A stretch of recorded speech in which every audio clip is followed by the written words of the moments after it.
I'm gonna just say this is our first episode of podcast. We just wanna start um, a conversation about tea, a more in-depth conversation about tea because it's something that I find personally um, it's something that I fell into by accident. I didn't have any ideas of. I was a chef, so I knew a lot about taste, flavor, food. Um, but I think um, once we became an accidental tea shop after COVID, I actually had to learn about tea a little bit more. And as I started learning about it, I realized it's such a vast world and there's a lot to learn. And I'm sure it was the same for Sarah. What do you think, Sarah? Yeah, it's one of those things where the more you learn, the more you realize you don't know anything. Yeah. And Amanda joined us. This is literally your second day of work. Yeah, very new here. Love tea. Don't know a lot about it. I actually started drinking tea when I was a kid because I got really bad stomach aches.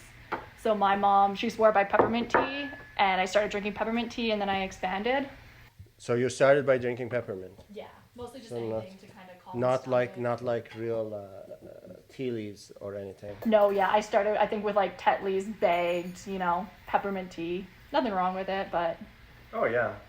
And then when was it that you started really appreciating tea? You think? maybe when I was like 13-ish, I started like bringing tea to school every day and stuff. And my birthday it's in November, so my mom would always get me a tea advent calendar every year. Oh, so you have had tea advent I calendars have, before. yes. So I've- that will be an interesting one because once our advent calendars are out, then we should do an episode about advent calendars maybe. Oh, yeah. excited to try the advent calendar. Yeah. So this is a tea. This one we're trying. It's called U of A blend. When we were a restaurant on University of Alberta campus at the time inside the Rutherford House, and a lot of the university speakers came to our restaurant, and there was a lot of events where they got tea from us to take to the events and such. And one day, one of the groups came in. Do you know which group was it that initiated that? But one of the groups from the university came in. They just asked us, like, could we have like a blend that represents university? And we created this University of Alberta blend with. Sarah, can you explain more what's in it? Yeah, so it's our house vintage fork blend with rose petals. The Rutherford House on campus is sort of famous for its rose gardens, so that's why we added the rose petals into our vintage fork blend to kind of make it bring the university kind of, because the Rutherford House is on university campus. So that was the idea behind it, and people loved it. People really loved the blend, so we stuck with it. And that they had a beautiful garden there. It was really nice. So this is the one we're trying. I'm gonna give you just a little bit to try here. So you don't have to burn. Once we put it in a smaller vessel like that, it cools down real quick. And there you go. Thank you. Sorry, I just stole this from a Gong Fu tea set. In the Gong Fu method, the tea is like steeped in very. It's like you take a lot of tea and steep it in a small amount of water and do many washes over. But these teas were created here, blended here, and we're just doing a traditional method, like British method, essentially, right?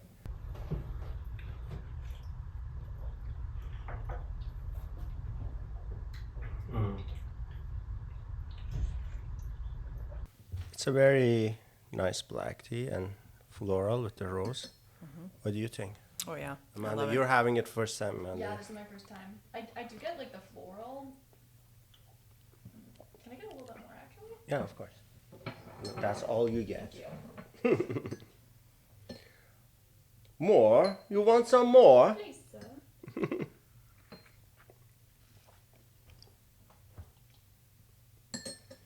That's actually cool that you got that joke, because most people don't get it. They're like, what are you talking about? I've never actually seen it, but I know like a lot of references. Yeah, I like it. I don't typically go for black tea. I usually go for like a green tea, even a white tea, but this is good. I like it. It still tastes very light. All right, so I'm going to move on to another one that we started with.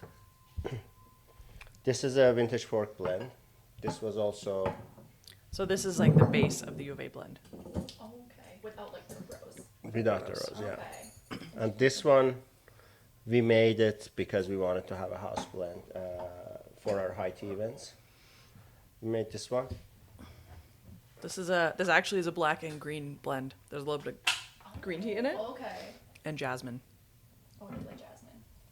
This is sort of like the closest to like a orange pico, but you know, with a few little added elements, so it's not just like a plain like orange pico for those people. For people that don't really like They know want about their, tea, like, and they plain go Jane and they kinda. go, I don't know, do you just have an orange pico? Which that's a whole nother episode. What the word orange pico actually means, that's a whole nother episode. So this is like those people that just want like a orange pico. This should be. They should like this, but also like a serious tea drinker should also be able to enjoy this. So we went with this one. So for the sake of being quick during this podcast, I'm actually putting a lot in there, kind of making it a little bit too strong, so we can taste it quicker.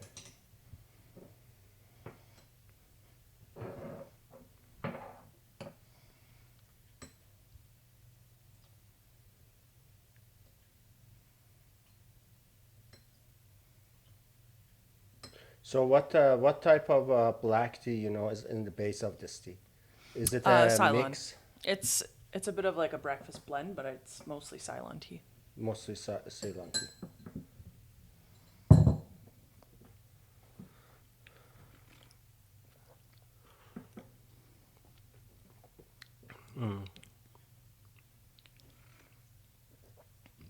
It's definitely more of that tea umami, in my opinion. Like it's a pretty plain. It's a solid solid plain black tea. tea. I wouldn't Yeah. get any floral from this one because there's no rose in it, but I still like it. Nothing Yeah, wrong with it. it still like has something. I don't exactly know. It's got a little bit more. It's got a little bit more nuance than just like a straight English I breakfast. do really Yeah. like the smell of this one though. It smells really good. These blends with UAV and this one both go with cream and sugar. Yeah. So, the story has it where the cream and sugar comes from, that British, when they were importing tea initially from China, they weren't getting the best of the best. They were getting the cheaper quality tea and importing it, so they could import a lot of volume. And apparently, because of that, it had a lot of bitterness in it that they mitigated with cream and sugar. That is a story I've heard.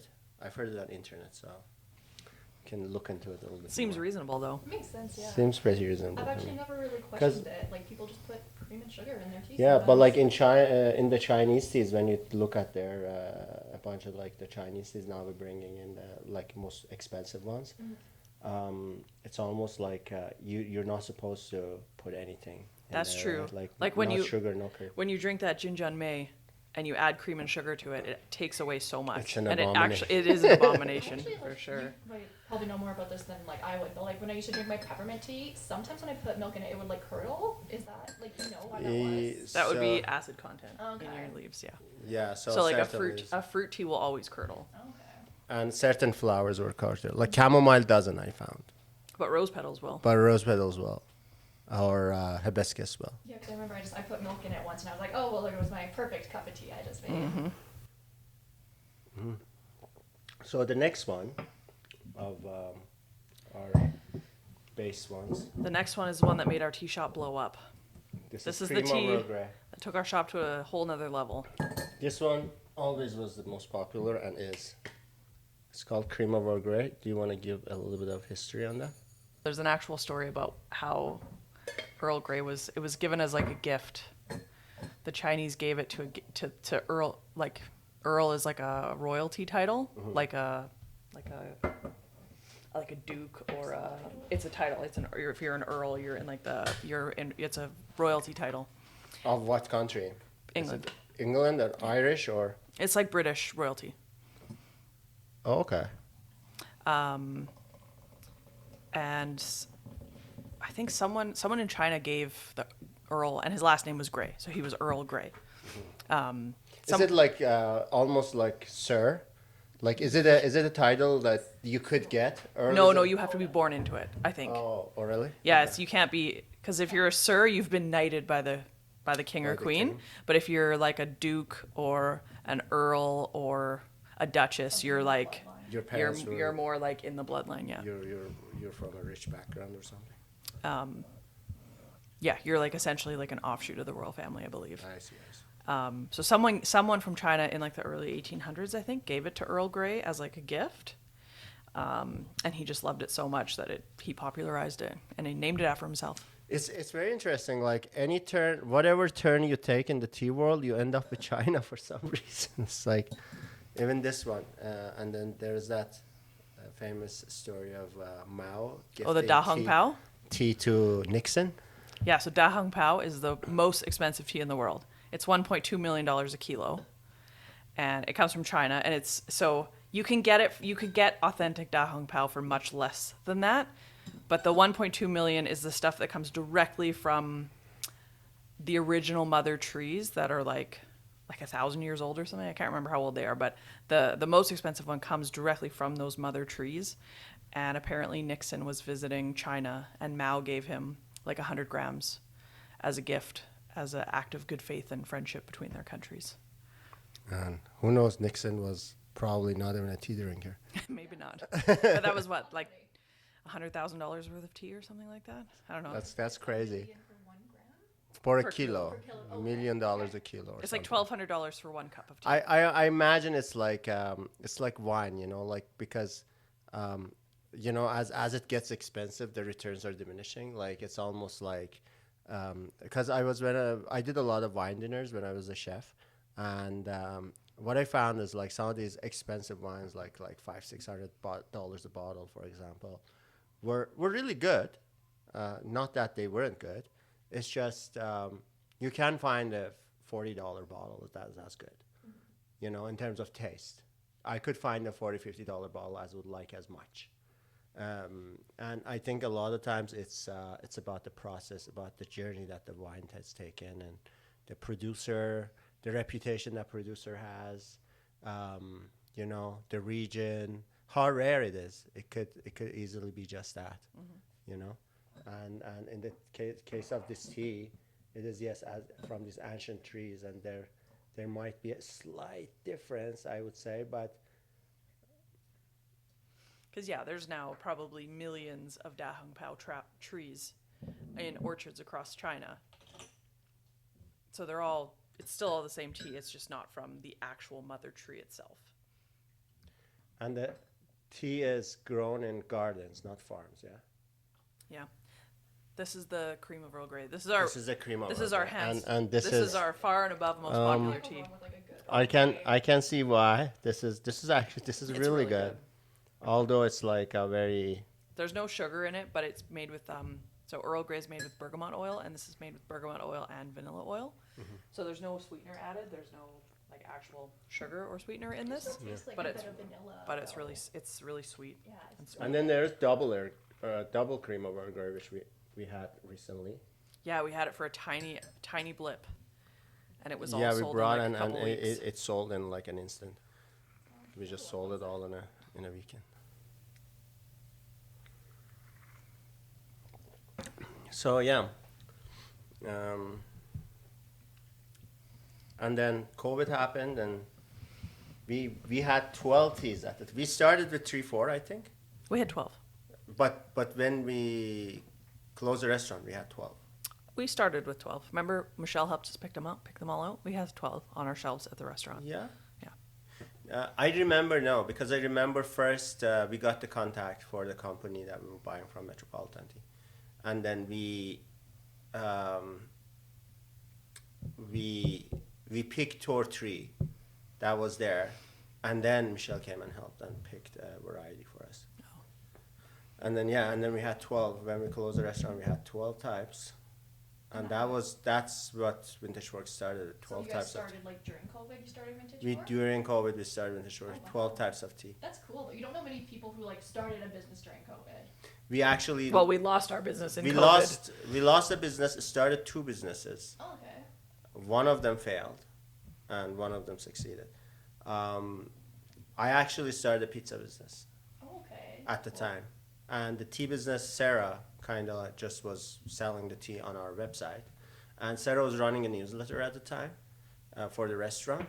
So she just put it on there that said that, we're just selling whatever tea stock we have, essentially.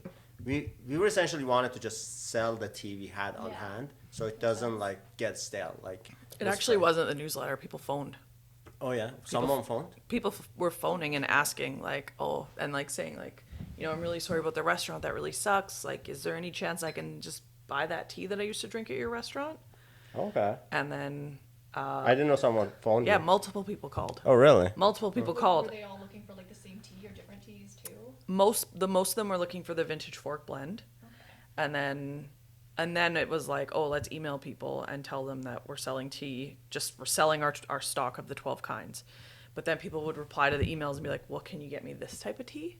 Well, can you get me this other type of tea? And then we were now bringing in more, and then it just took off. And from there. then you put it on website. And then we changed that's when the website got changed to like an e-commerce site. So we figured out how to sell stuff online. Because yeah, when people phoned me, it was just like, can I buy this? And I was like, yes. So what did your website used to look like then? Did it just It was show a what rep- you had? No, it was a restaurant. It's a restaurant where website. You could book Yeah, reservations it had a and menu, and you'd book your reservation. reservations, and yeah, it That'd be was. interesting to see like side by side though, compare. You have See to how go much on. it changed. I wonder if there is an old backup of the website or something. Yeah, I don't know. But I doubt it. It was an interesting website though. It was very well done. I honestly don't even remember what it looked like. There's so much And of it. Sarah I don't didn't know remember. how to make websites. Like, this was a website made by my friend Dawood, and he was Sarah learned how to manage the restaurant. Like website. just the bookings and stuff. But then when we became e-commerce, Sarah it was a learning curve, I remember, because Sarah figured out how to put these teas online. And then we started with that. We were getting some traffic, some business. And then there was a time where we seriously decided. Then you did a major website revamp. Then we did a major website revamp where like we went and like actually modeled our website after some serious e-commerce brand, like in terms of layout and stuff too, because we were a small startup company, Right, so yeah. and we didn't have the resources to do the research and R&D on like how to lay out your website, or like sometimes it's okay, I think, sometimes to just copy the people who are way ahead of you, and then figure out the intricacies. You can always modify as you go too, right? Yeah, Like, exactly. nothing's set in stone. And it worked. It's our website immediately started converting, I don't know, 3 times more. Like, Oh yeah. it's like crazy. That's awesome though, yeah. And that was when we realized, we actually have a business. And then I decided, because I think we did our taxes one year. It was maybe 2020. When was the time I pulled the plug on 2022? Oh no, 2021. 2021 maybe. We did the taxes, and then we realized me and 2 other people were running the pizza shop, and Sarah was running just a tea. Sarah had no upfront investment. We had invested around like $80,000, and Sarah was doing the same revenues by herself Wow. alone. Then 3 of us were doing. I was like, I kind of had this epiphany of like, why am I investing my Yeah, time? like, Like, And we could deliver someone's online order in like 8 hours, and people were blown away. They couldn't believe how fast their order came. Well, yeah, nobody- But if you And- delivered a pizza in 45 minutes, it was like horrible service. This is a terrible pizza place. yeah. And now my pizza's cold. And it was like, what are we doing trying to do pizza? And the thing was like, I was a chef, and I think for me, I always had this romantic idea of if I made pizza, it would be the best pizza in the world. It right? was the best pizza. It was a amazing. great pizza, but the thing was, I was also a very creative chef, like where like I made daily specials every single day. Like my menu changed every day. I basically made a menu. I went shopping at 8 a.m. By 9 a.m., 9:30, I had on my ingredients. Then I made a menu. In my car driving, I would like come up with the ideas of the menu and then like just text it to Sarah. Sarah would make the menu, email it to the office of the gentleman who worked for Alberta Heritage and Culture. He would print them for me. So we had a system like that where the menus were made daily at 10 a.m. for the lunch that day. That's so cool. Like And a chef is at that restaurant every day. it was great, yeah, and we were getting a lot of traction, and we won the best restaurant in Taste of Edmonton 2019, best customer service. We won multiple awards from TripAdvisor, other sources, and the restaurant was doing really well, and it was taking off. Restaurants are hard to get off the ground. I think it takes a little bit of time to find your clientele, and especially for brunch and afternoon tea. Like our brunch we were starting to get lineups out the door. Like people had to like wait outside the building to get in. Where was your restaurant like located? Like where was it? Inside the Rutherford House. Oh, it was actually. Oh, okay, that's so cool. That's very There's that glass room. That was our dining room, Oh, that would be so nice. and our kitchen was downstairs. Very cool. Okay. But after COVID, it was restaurant business was tough. Fine dining was even more tough, and then also on top of that, Alberta Heritage and Culture was operating that building, and doing takeout and other things weren't really in their mandate. They were a museum, understandably. So, at the time, I was upset about it, but like now looking back, I feel like this was the best thing that happened to us, because Like a restaurants are hard. size, almost. Yeah, and I find that yeah, I mean by complete accident we fell into this business, but I find that me being a chef by background for so many years, especially with the type of experience in the cooking I had with, I did wine dinners, I had to do tasting with whiskey, wine, different things. It really helped me have a palate for tea. Like one of the hardest challenges we faced in the past a couple of years in terms of sourcing and curating good products. For example, especially with matcha, right? A lot of suppliers tell you, "Oh, we have this grade," right? Like they put a grade on it, and different. And the interesting thing is there isn't like a one unified grading system for matcha out there. So some people are grading it like from 1A to 6A. Like 6A being like the ceremonial matcha and 1A being like the worst matcha. I even smelled the 3A, and it smelled like lawn clippings. And then you can get from another supplier that doesn't have a grading system at all, and it's Interesting that that's not universal. almost as good or better than that like 6A from the other supplier, and it's not even like yeah, it is graded. complete guesswork at this point, because like unless you're getting it from a very reputable like source that is like the farm itself, there's a lot of like companies in between. So we buy a lot of tea from a supplier in Ontario, for example, and I think a lot of tea companies in Canada buy from them, and we buy matcha from them as well, right? And their matcha is good, but we've been able to go out there and find like 20 different matchas out there, and we just this morning tasted the best matcha in the world. That was best matcha in the world for multiple years. These guys, and now and that's where my chef skill comes in. It's like I'm able to taste that best matcha in the world and build a profile, like a taste profile in my mind, and then I'm able to stack every matcha against that. And if that profile is not like clear to me, I could go back and taste it one more time, two more times. But I'm able to kind of like take mental notes of those kinds of like flavors and kind of try to find the best products for us that way. And it's paid off big time, I think, so far. When we say luxury teas, I think it's better to call them maybe single origin teas, because it has a lot to do with their rarity, the elevation. So higher you go, obviously, it's harder to harvest and transport, right? So that in itself, the higher altitude you go, and then certain teas are. I was asking our supplier in China about one of the teas, and she said this tea is only picked during the spring, and only during the morning mist. Like Like during like when the dew is still there. Kind yeah, so in the mountains, apparently there is every morning there is mist in the mountains. So they pick these teas during the mist time. Like it could be 45 minutes to an hour, hour and a half. And then it was really interesting to me, like why they do that. And I don't know, maybe it has more moisture on it. It affects how it processes. Maybe it does really affect the flavor, you know. And those are the things I'm still learning. So, you know, as much as I've learned, I think like I've just like I don't know anything. I'm still learning. And I was saying like the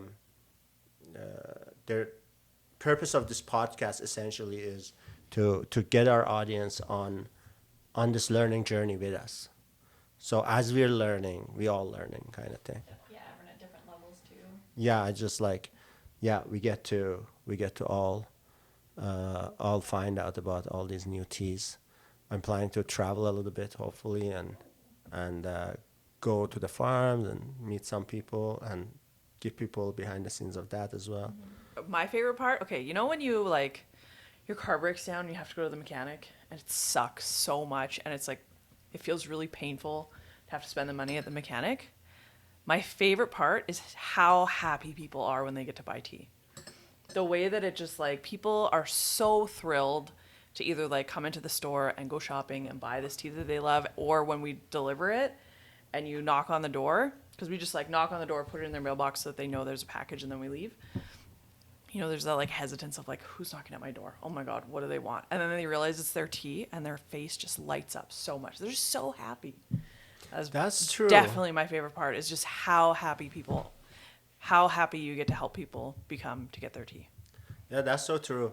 And also, like, even us, like, we buy tea too, you know, like, people buy tea from us and we buy tea from different suppliers, right? Oh, yeah, when Even our I think shipments come in, when our shipments are coming, I'm, like, constantly... It's like, or if you're it's not like- here, it's like, our tea came. it's Are you like, coming home Did soon? it come? Did it come? And then yesterday, we bought this matcha. Again, we were really excited about it because it's supposed to be the best matcha in the world. And Sarah texted me and was like, "Oh, the matcha is here." I'm like, "Don't open it! Don't open it! I have to come." It's like, yeah, we have to do it together. And then I went to make a video of like a review of it, and before I turned on the camera, and I just opened it, and it had like a pull tab on it. It pops, and Sarah was like, "You should have filmed that." I'm like, "I know." It's like we were too excited to open it. That's right. I was so excited to open it. But yeah, I think that's gonna be it for today. We're gonna get into groove of doing this a little bit. Let's edit and cut the first one. Maybe we can have some intro video. So something a Maybe. little bit. Should we have a little No. intro? People, I feel like podcast people are like, I just want to get right into it. Really? Yeah. I think you So could we have could have very I think there's a reason that like there's a the 2-second intro. There's the skip intro button now that people like to utilize. No, not even an intro. Maybe we have like a 2-second intro, like a Sure. tea break. There you go. That's it. You could do that, yeah, like a quick picture flash. Yeah. Do that. Do it. All right. Okay. So see you all next time.